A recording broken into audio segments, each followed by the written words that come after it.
Morning. મારો અવાજ આવે બધા? ઓકે. આ સમયને માટે ઈશ્વર પિતાનો પુષ્કળ આભાર માનું છું કે એમણે વચનની અદ્ભુત સેવાને માટે મને પસંદ કર્યો અને તમારી મધ્ય લઈ આવ્યા છે. સાથે મંડળીનો પુષ્કળ આભાર માનું છું, પાળક સાહેબનો આભાર માનું છું કે મને આ તક આપી અને જે ફૂલોથી મારો આવકાર કર્યો અને મારા કુટુંબને પણ નોંધ દીધી, એની માટે પુષ્કળ આભાર માનું છું.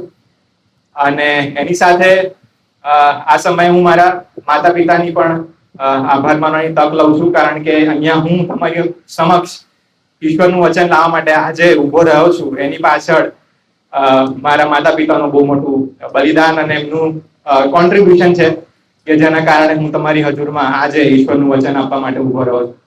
અને આપણે વચનમાં જઈએ એની પહેલા પ્રાર્થના કરીએ.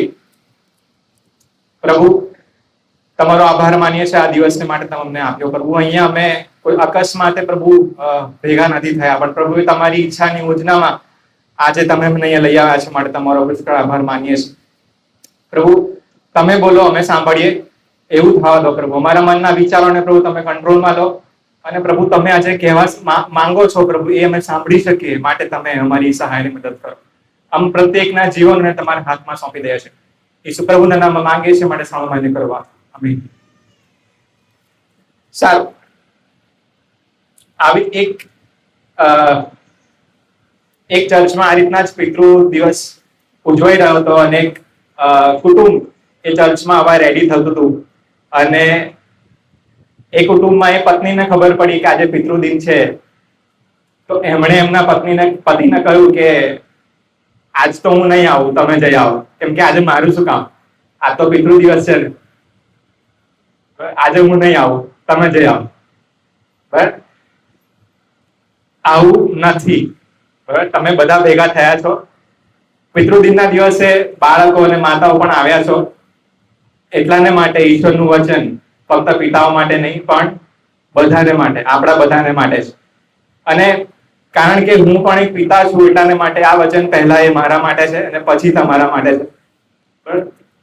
ઈશ્વરનું વચન આજે આપણે જોવાના છે અને એ અયુબના પુસ્તકમાંથી જે પ્રમાણે આપણે વાંચ્યું, અયુબનો 1લો અધ્યાય અને 1 થી 5 કલમ અને અયુબના આખું પુસ્તક, અને અયુબ જે વ્યક્તિ છે જે કઈ રીતના એ શ્રેષ્ઠ પિતા એ પોતાના બાળકો માટે સાબિત થયા છે, કઈ રીતના એ એક ઉત્તમ નમૂનો આપણને આજે આપી રહ્યા છે, એ આજે ભેગા મળીને આપણે જોવાના છે. અને આ ફક્ત પિતાઓ માટે નહીં પણ કુટુંબની દરેક વ્યક્તિ માટે એ લાગુ પડે છે, કારણ કે કુટુંબ એ ચલાવવું, કુટુંબને એક રાખવું, કુટુંબને આગળ વધારવું એ ફક્ત પિતાઓની નહીં પણ માતાઓની અને બાળકોની પણ જવાબદારી છે. એટલાને માટે આ વચન આજે આપણે બધાને માટે છે. બરાબર? કેટલા પિતાઓ અહીંયા હાજર છે? ઓકે ઓકે, સારું. કેટલા પુરુષો અહીંયા હાજર છે? બાળકો, પુરુષો? ઓકે, સારું. જેટલા પુરુષો અહીંયા હાજર છે અને જેટલા પિતાઓ નથી, એ પુરુષોને માટે પણ આજનું વચન એ છે. બરાબર? સારું. કેટલા જણા અયુબને ઓળખો છો? બાઇબલ વાળા અયુબને, કોઈ એવા વ્યક્તિ કે જેમનું નામ અયુબ હોય એ નહીં. કેટલા ઓળખે અયુબને? મોટા ભાગના બધા. બરાબર? આપણે બધા બાળકો, વાયર, યુવાનો. ઓકે, સારું. આપણે બધા અયુબને ઓળખીએ છીએ. બરાબર? અયુબના જીવન વિશે આપણે બધાને ખબર છે કે અયુબના જીવનમાં કઈ રીતની પરિસ્થિતિ ઊભી થઈ અને અયુબના જીવનમાં ઈશ્વરે કઈ રીતના કામ કર્યું અને અયુબની સાક્ષી શું છે, આપણે બધા ક્યાંક ને ક્યાંક સાંભળીએ છીએ, વાંચ્યું છે અને સમજીએ છીએ. પણ છતાં પણ આજે અયુબના જીવનમાંથી આપણે કંઈક નવું શીખવા માંગે છે. અયુબનું જીવન એ મને કોઈ કહેશે અયુબની ઓળખ આપવી હોય તો અયુબની ઓળખ એ શું હોઈ શકે? બાઇબલના અયુબ વિશે તમને કોઈ પૂછે અથવા હું જ પૂછી રહ્યો, અયુબ એ કોણ હતા, એમની ઓળખ એ શું છે?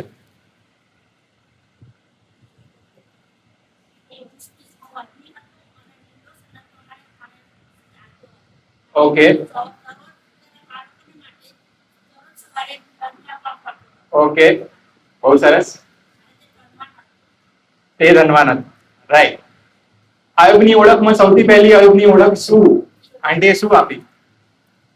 પ્રામાણિક, ઈશ્વર ભક્ત, નિર્દોષ. અને પછી આંટીએ કીધું પ્રમાણે પછી એ ધનવાન છે. જો અયુબના પહેલા અધ્યાયમાં તમે જુઓ તો અયુબ વિશે પહેલી જ કલમમાં લખ્યું છે, અયુબ નિર્દોષ, પ્રામાણિક, ઈશ્વર ભક્ત, હુંડાઈથી દૂર રહેનાર એ હતું. અને પાછળથી એવું લખે છે કે અયુબ ધનવાન છે. આ અયુબની એક ઓળખ છે, અયુબની એક પિતા તરીકેની ઓળખ છે. અયુબની એના કુટુંબમાં, એના રાજ્યમાં અને બાઇબલમાં પણ, આપણી સમક્ષ પણ અયુબની એક ઓળખ છે.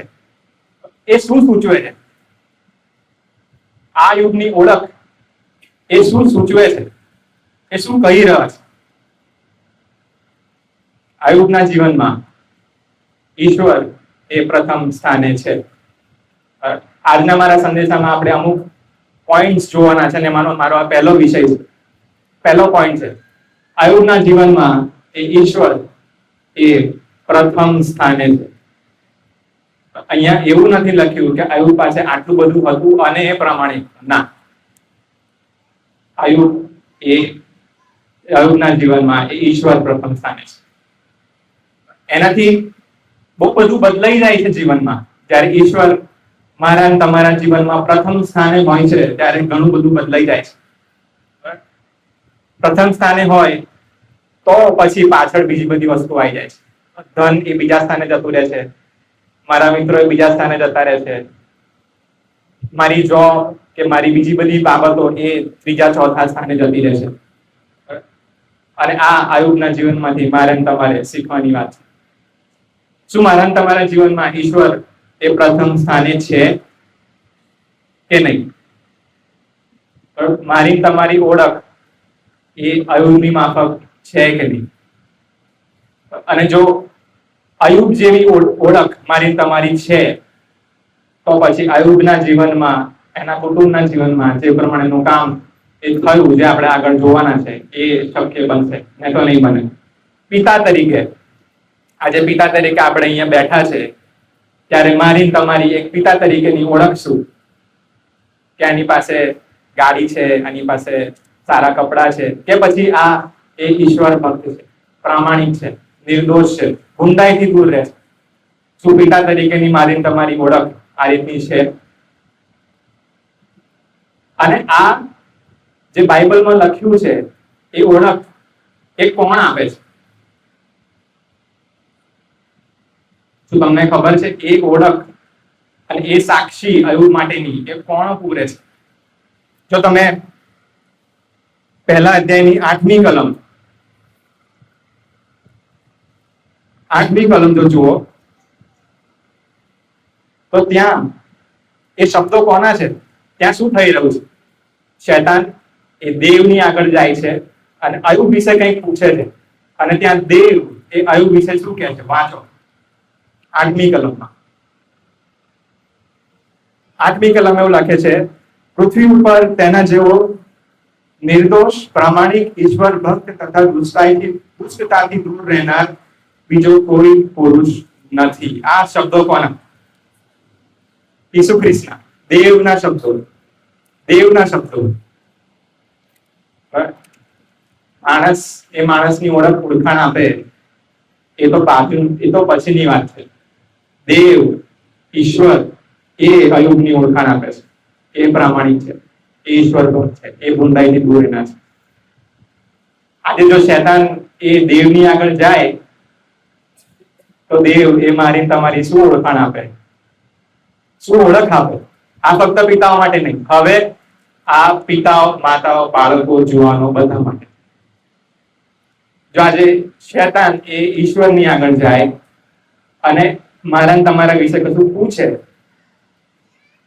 તો શું ઓળખ આપશે ઈશ્વર? કેમ કે ઈશ્વર આપણને ઇન એન્ડ આઉટ, અંદર ને બહાર બધી રીતે ઓળખે છે. બધી રીતે ઓળખે.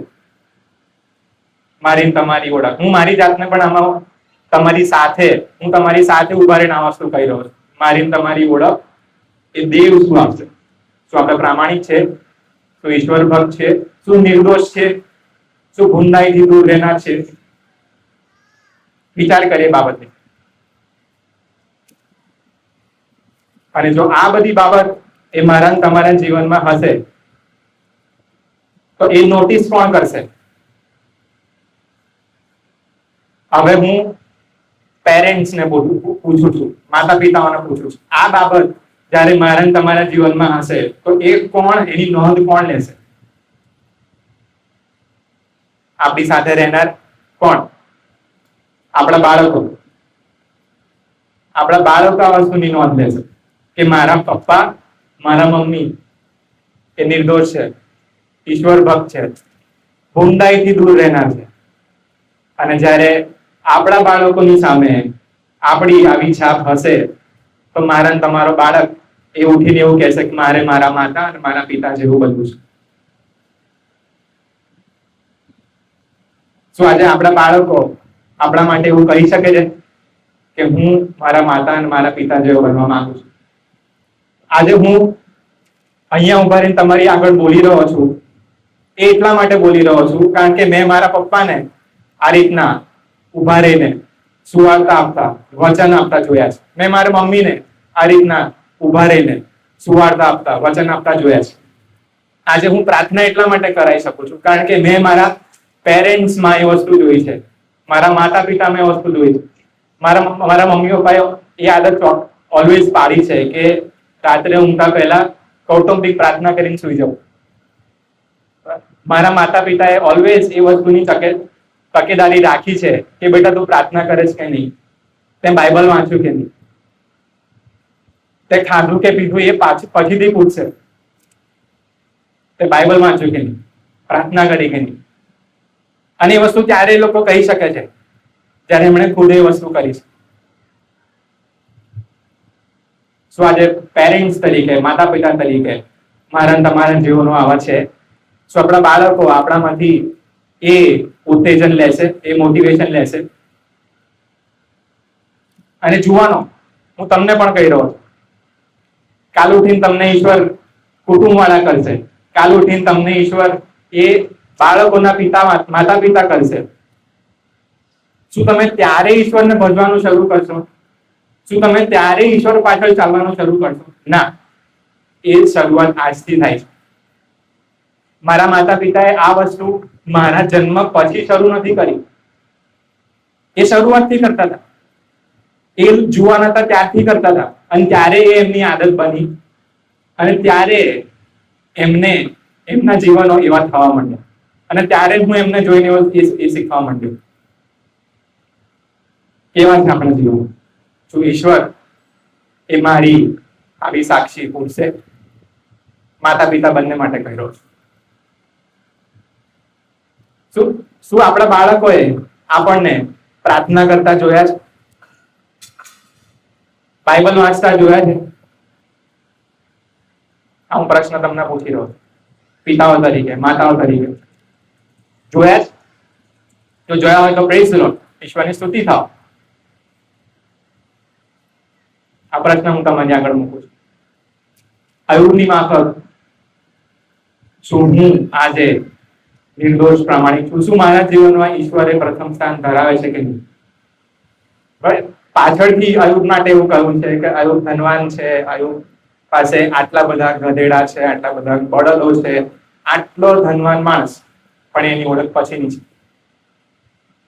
આપણે આપણા બાળકો, આપણે પિતા તરીકે, પિતાની બહુ મોટી જવાબદારી એ કુટુંબમાં હોય છે કે એ પોતાના બાળકોનું, પોતાના કુટુંબનું ભરણ પોષણ કરે, બરાબર. પણ એની સાથે જે બીજી બહુ મહત્વની જવાબદારી એ પણ છે કે એ પોતાના બાળકોનું, પોતાના કુટુંબનું એ પણ ધ્યાન રાખે કે એ ઈશ્વરમાં છે કે નહીં. પિતાઓ, માતાઓ, તમને ખબર છે કે તમારું બાળક એ ચર્ચમાં ક્યારે જાય છે? યુથ મીટિંગમાં ક્યારે જાય છે? સન્ડે સ્કૂલ કેટલા વાગે મળે છે? એમાં એ જાય છે કે નહીં? તો તમે એ વસ્તુનું ધ્યાન રાખો છો કે નહીં? એ વસ્તુ ક્યારે આવશે? જ્યારે મારા જીવનમાં ઈશ્વર એ પ્રથમ સ્થાને હશે, ત્યારે એ વસ્તુ આવશે, એ વગર નહીં આવે. એટલા માટે ખાસ તકેદારી રાખીએ, ચકાસણી કરીએ આપણા જીવનની. હું ને તમે બંને, મારી દીકરી 5 મહિનાની છે, પણ આમાં હું પણ આવી જાઉં છું કે મારે મારી દીકરી માટે પ્રાર્થના કરવાની જરૂર છે. એ જ્યારે મને પ્રાર્થના કરતી જોશે, એ જ્યારે મને ઈશ્વરના વચનો વાંચતા જોશે, ત્યારે એના જીવનમાં કામ થશે. શું આપણે આપણા બાળકો વિશે, બાળકોના તારણ માટેની કદી પ્રાર્થના કરી છે? અથવા આપણને ખબર છે માતા પિતા તરીકે મારા બાળકોનું તારણ ક્યારે થયું અથવા થયું છે કે નહીં? મારા મમ્મી પપ્પાને ખબર છે કે મારું તારણ ક્યારે થયું.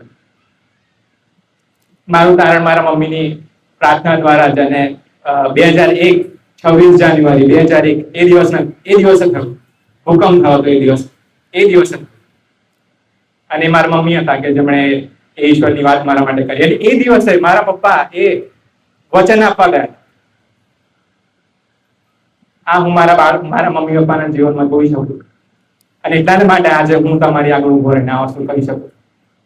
માતા પિતા તરીકે આપણી બહુ મોટી જવાબદારી છે. એને નાની સુની ના ગણીએ. ફક્ત બાળકો જન્મી ગયા છે, એને મોટા થઈ જશે એવું બહુ બધું કહે છે દુનિયા કે બાળકો તો થઈ જાય છે મોટા, દીકરીઓ મોટી થઈ જાય છે, બાળકો મોટા થઈ જાય છે સમય પ્રમાણે. ચોક્કસ થાય છે, મોટા ચોક્કસ થાય છે, પણ એ મોટા કઈ રીતના થાય છે એ મારા તમારા હાથમાં છે. બીજી બાબત આયુબના જીવનમાંથી જે આપણે જોઈએ,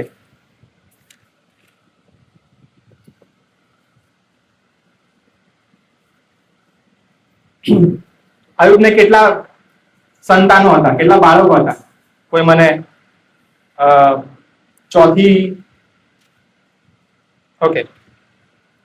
કોઈ મને વાંચીને કહો, બીજી કલમ વાંચીને કહો, કેટલા સંતાનો? 7 પુત્રો, 3 પુત્રીઓ, ટોટલ 10 બાળકો. અને એ લોકો જ્યારે ઉજાણી કરે છે, બરાબર, ઉજાણી પત્યા પછી આયુબ શું કરે છે? કોઈ મને કહેશે આયુબ શું કરે છે?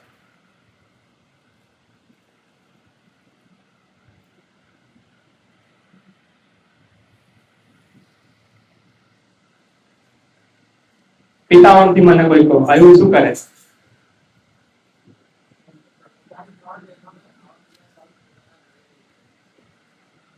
ના, એ આયુબ નથી. આયુબના બાળકો છે. આયુબે શું કર્યું? જો હું તમને સ્પેસિફિક કલમો કહું તો 5મી કલમ. આયુબે શું કર્યું? પોતાના બાળકોએ જ્યારે ઉજાણી કરી ત્યારે આયુબે શું કર્યું? બોલાવીને પવિત્ર કર્યા.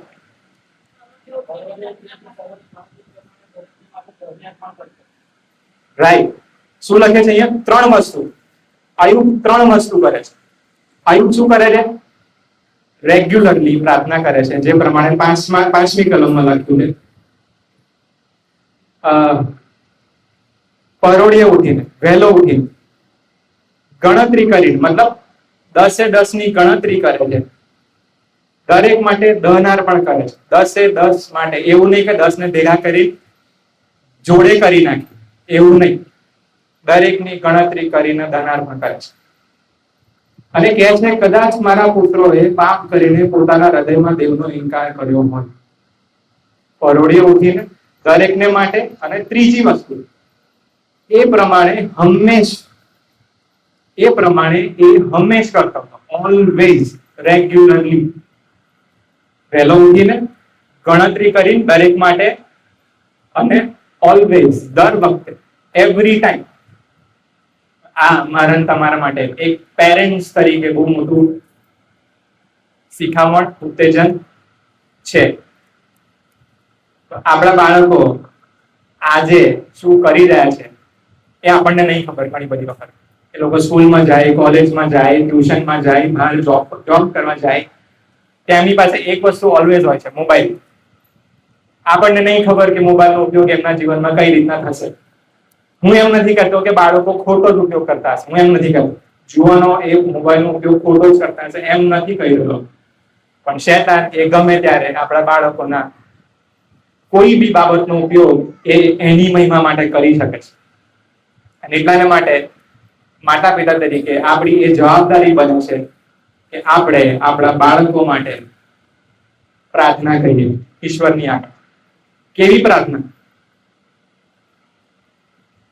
મારા પુત્રોએ, જે પ્રમાણે આવ્યું લખ્યું, મારા પુત્રોએ પાપ કરીને પોતાના હૃદયમાં ઈશ્વર દેવનો ઇનકાર કર્યો હોય, કદાચ કર્યો હોય. આનો મતલબ એવો નથી થતો કે અયુબના બાળકોએ, અયુબના સંતાનોએ કર્યો છે. કદાચ કર્યો, કદાચ. અને તો બી અયુબ એ ઈશ્વરની આગળ જાય છે અને આ રીતના એ પ્રાર્થના કરે છે, ધર્મ કરે છે અને પોતાના બાળકો માટે એ ઈશ્વરની આગળ માફી માંગે છે. શું આપણે આપણા બાળકો માટે આવું કંઈ કર્યું છે ખરું? જો કર્યું હોય તો પ્રેઝ લો, ઈશ્વરની સ્તુતિ થાવ. પણ શું આપણે એ રેગ્યુલરલી કરીએ છીએ? રોજે રોજ કરીએ છીએ? કારણ કે શેતાન તો રોજ આવવાનો છે આપણા બાળકોની જોડે, રોજ, એવરી સેકન્ડ.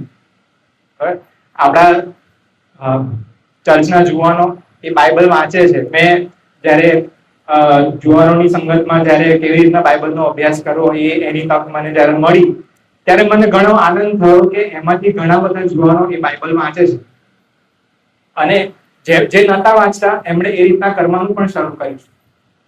આપણા ચર્ચમાં, આપણી મંડળીમાં એ જુવાનો છે કે જે ઈશ્વરમાં વૃદ્ધિ પામી રહ્યા છે. એ જુવાનોને રોજે રોજ ઈશ્વરમાં મજબૂતી મળે એની માટે પિતા અને માતા તરીકે મારે તમારે પ્રાર્થના કરવાની જરૂર છે. ઈશ્વરની આગળ એમને રોજે રોજ લાવવાની જરૂર છે કે હે ઈશ્વર, એ લોકોમાં અગર પાપ બેઠું હોય, કદાચ પાપ બેઠું હોય, જો શૈતાન એમનો ઉપયોગ કરી રહ્યા હોય તો એ ના કરે.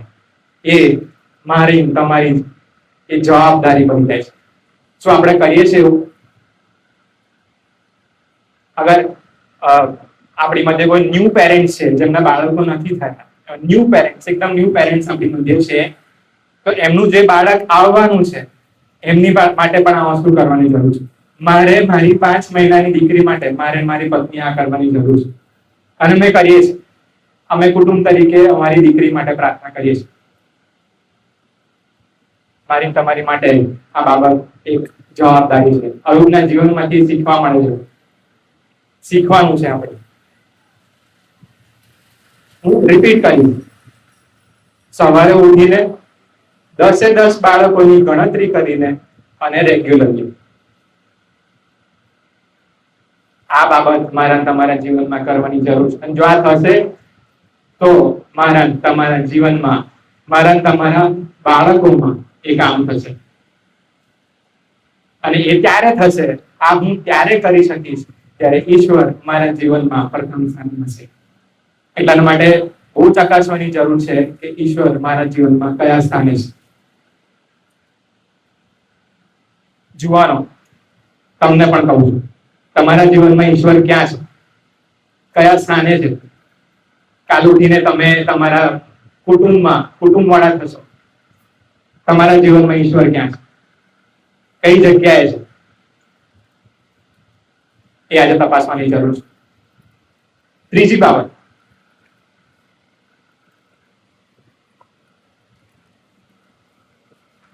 અયુબ પર કયું પરીક્ષણ આવ્યું? શું થયું અયુબ? આપણે અયુબને આટલી સારી રીતે કઈ રીતે કેમ ઓળખીએ છીએ? એના જીવનમાં શું થયું? કોઈને ખબર છે સ્ટોરી? અચ્છા, અયુબનું પરીક્ષણ કેટલી વખત થયું શૈતાન દ્વારા, એ કોઈ ખબર છે?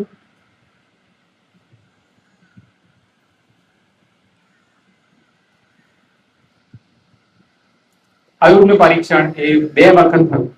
પહેલા હું બધી કલમો નહીં વંચાવું. પહેલી વખત અયુબનું બધું જ લેવાઈ ગયું. બધી જ બાબતોનો અયુબનો શૈતાને નાશ કર્યો. અયુબ પાસે હવે આપણે આવીએ કે અયુબ કેટલો ધનવાન હતો.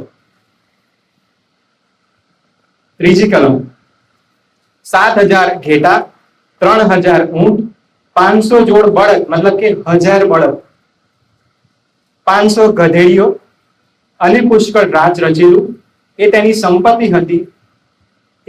તેથી એ પૂર્વના લોકોમાં સૌથી મોટો પુરુષ મનાતો. આટલી બધી એની સંપત્તિ.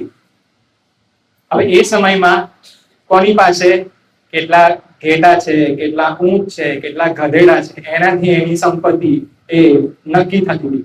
અને અયુબ અહીં લખે છે કે પૂર્વમાં એ સૌથી ધનવાન માણસ, સૌથી ધનવાન માણસ, અને શેતાન એનું પરીક્ષણ કરે છે અને એનું બધું જ લેવાઈ જાય. જો તમે પહેલો અધ્યાય આખો વાંચો તો એની અંદર લખ્યું છે કે એક ચાકર આવીને કહે છે કે બધા ઘેટા મરી ગયા. એ હજુ તો કહેતો હોય છે, એમાં બીજો ચાકર આવીને કહે છે કે બધા ઊંટોને મારી નાખ્યા.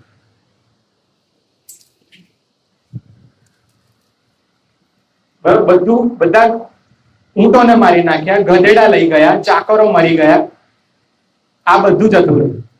અને છેલ્લે બીજી વખત શેતાન જયારે પરીક્ષણ કરે છે ત્યારે એના સંતાનો પણ મરી ગયા. બધું જ જતું રહ્યું અયુબની પાસેથી, બધું જ. આટલો ધનવાન માણસ અને એનું બધું જતું રહેશે એક જ પળવારમાં, બધું જતું રહ્યું.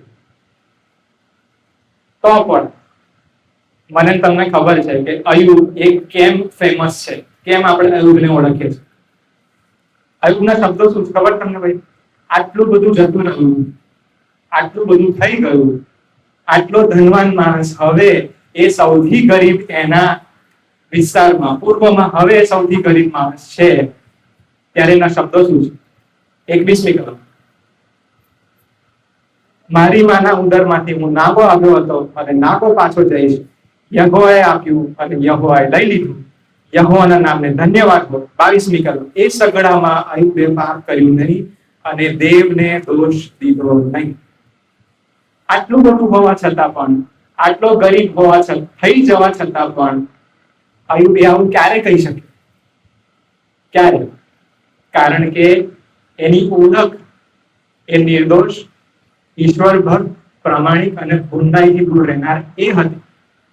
એની ઓળખ એ નથી કે સંપત્તિવાન છે, એની પાસે આટલા ગધેડા છે, આટલા ઘેટા છે, એ એની ઓળખ નથી. આ એની ઓળખ છે.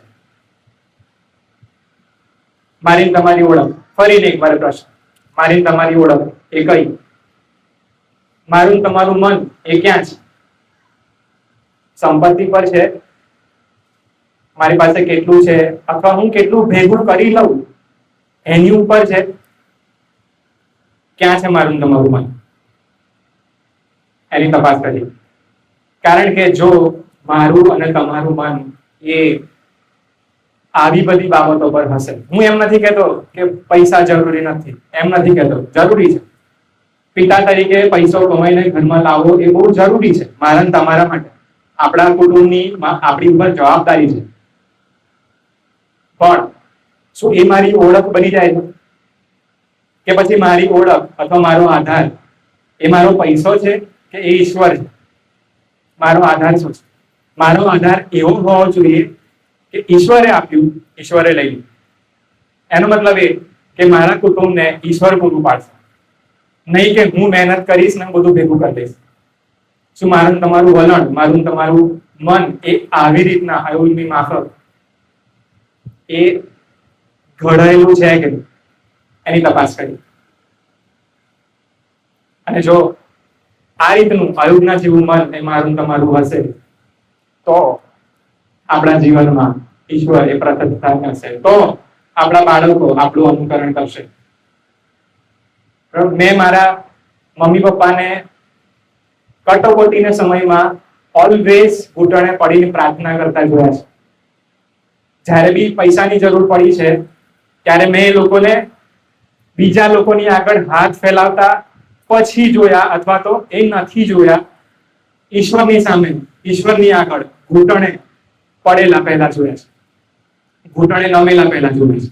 અને એ બાબત જ્યારે હું કેનેડા ગયો, હું મારી પત્ની, જ્યારે અમે એની પહેલા અમે કદી ઘર નતું ચલાવ્યું, પહેલી વાર ઘર ચલાવવાનું થયું. અને 4 વર્ષ, હું 4 વર્ષ પછી ઇન્ડિયા આવ્યો, અને મેં કેટલી બધી એવી પરિસ્થિતિ આવી કે જ્યાં એવું થયું કે અમે પૈસા ખૂટી ગયા નથી. અને એ પડે મને મારા મમ્મી પપ્પા યાદ આવ્યા કે એમણે ઈશ્વરની પ્રાર્થના કરી હતી, એમનો વિશ્વાસ એ ઈશ્વર પર હતો. અને મેં મારી પત્નીને કહ્યું, મારી પત્નીએ મને કહ્યું કે આવો આપણે પ્રાર્થના કરીએ. ઈશ્વરની હજુમાં બેઠા અને ઈશ્વરને પૂરું પાડ. શું આવો નમૂનો એ ગુણ તમે આપણા બાળકોને આપી શકીએ છીએ કે નહીં? મારું તમારું મન એ ક્યાં છે? જુવાનો બાળકો તમને પણ કહી રહ્યો છું, આ બાબત જે માતા પિતાઓએ કરવાની છે એની શરૂઆત એ આપણે એકલા છીએ ત્યારથી થાય છે, ત્યારથી થાય છે મારા તમારા જીવનમાં. એનું ધ્યાન રાખ, એની તપાસ કરી, મારું તમારું મન એ કઈ જગ્યાએ છે. અને છેલ્લી બાબત, પછી શું થાય છે? આ બધું થયું, બધું લેવાઈ ગયું, બધું જ નાશ પામ્યું, પછી શું થયું?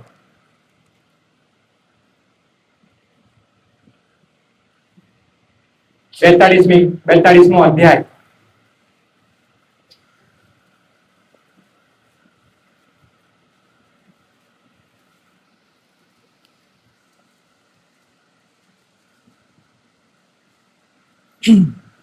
આખો અધ્યાય જો તમે ઘરે જઈને વાંચો, મેં આના તમારા ઉત્તેજન માટે કહી રહ્યો છું, આના અભ્યાસ માટે આજે હું તમારી આગળ જે કહી રહ્યો છું એની માટે મેં આખું પુસ્તક વાંચ્યું છે, તમારા ઉત્તેજન માટે કહી રહ્યો છું.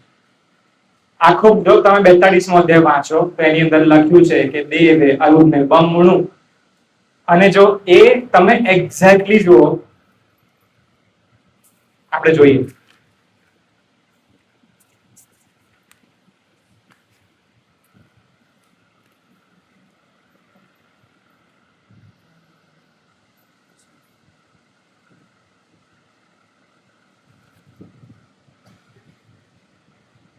ઓકે,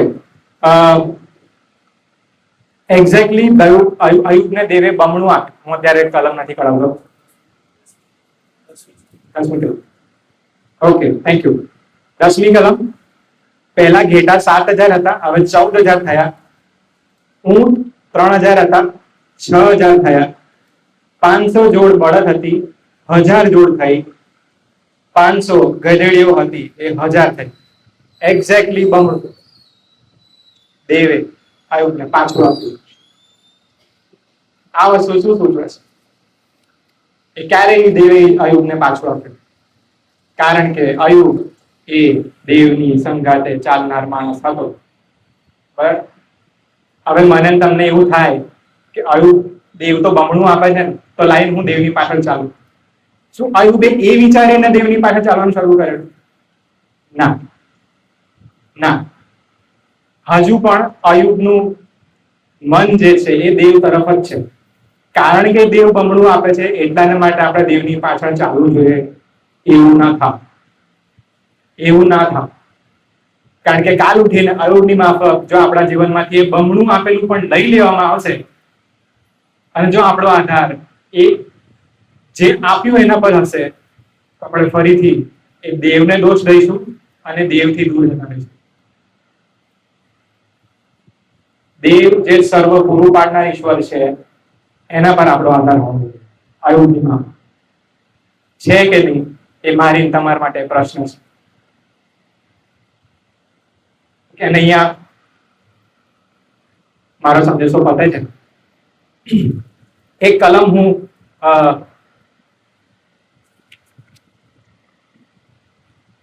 કઢાવવા માંગુ છું.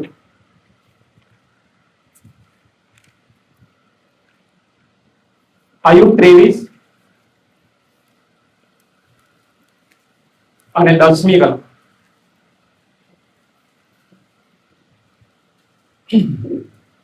અયુબ 23 અને 10, ત્યાં એવું લખે છે, પરંતુ મારી ચાલ ચલગત તે જાણે છે, મને તે પારખશે ત્યારે સોના જેવો હું સોના જેવો નીકળીશ.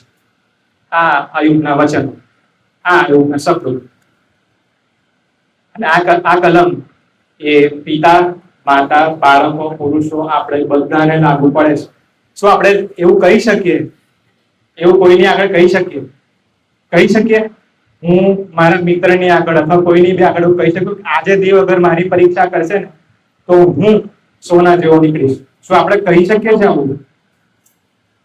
એનો આન્સર હું તમારી પાસેથી નહીં લઉં, એ આન્સર એ તમે તમારી જાતને આપો.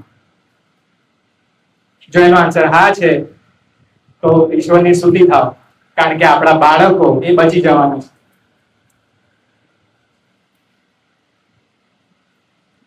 અને આ જ મારો સંદેશો છે. Thank you so much.